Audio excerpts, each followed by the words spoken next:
قصتنا النهاردة بعنوان الصلاة. الصلاة.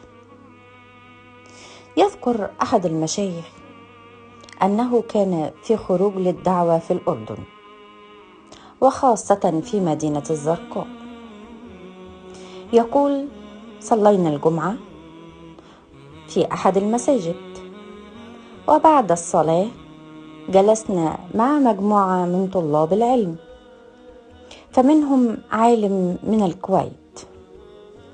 وبينما نحن نتذاكر ونتساءل في عدة مواضيع، إذ بالناس يدخلون المسجد بشكل غير عادي، وهم يصيحون ويقولون: أين الشيخ؟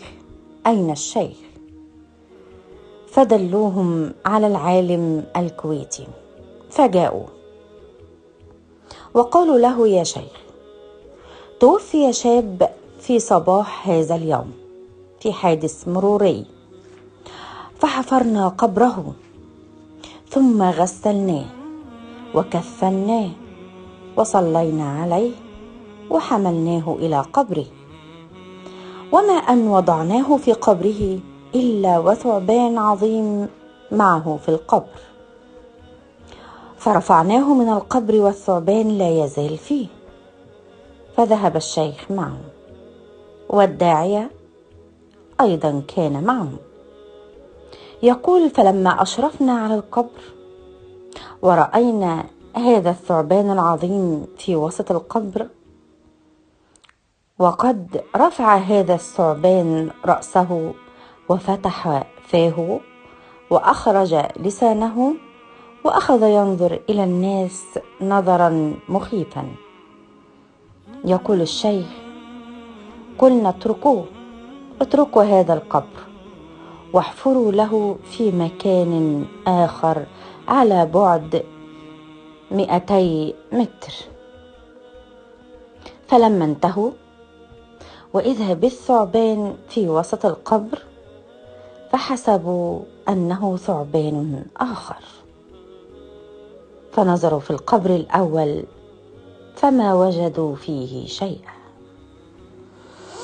يسترسل الشيخ ويقول: قلت لهم: ولو حفرنا ثالثا ورابعا لوجدنا ذلك الثعبان، لكننا نريد إخراجه من القبر وقتله.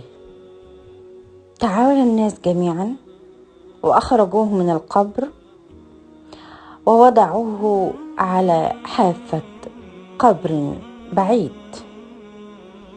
والناس كلهم ينظرون إليه، منهم من أصيب بالذعر والفزع وأغمي على البعض الآخر.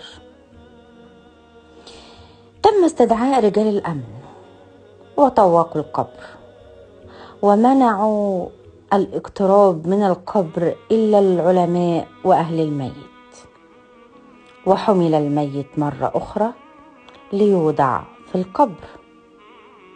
وما أن وضع في القبر حتى تحرك الثعبان حركة مذهلة، ثار على إثرها الغبار وأحدث صوتا مفزعا، ثم دخل من أسفل القبر، فتفرق الناس عن القبر، وأخذ الثعبان يتلوى على الميت بدءا من رجليه حتى عم جميع بدنه، وأخذ يعصر الميت حتى تكسرت أضلاعه.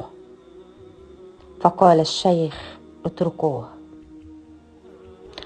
فورينا عليه التراب والثعبان معه. ذهبنا إلى والد الشاب،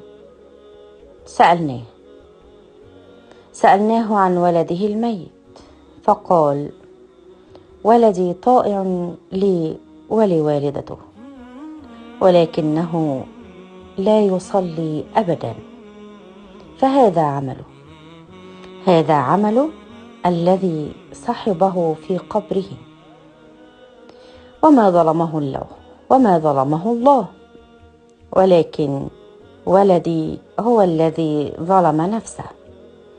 وصدق الرسول صلى الله عليه وسلم إذ يقول في الحديث الذي رواه أنس بن مالك رضي الله عنه وأرضاه يتبع الميت 3: أهله وعمله وماله، فيرجع 2 ويبقى 1، ويرجع أهله وماله ويبقى عمله. صدق رسول الله صلى الله عليه وسلم.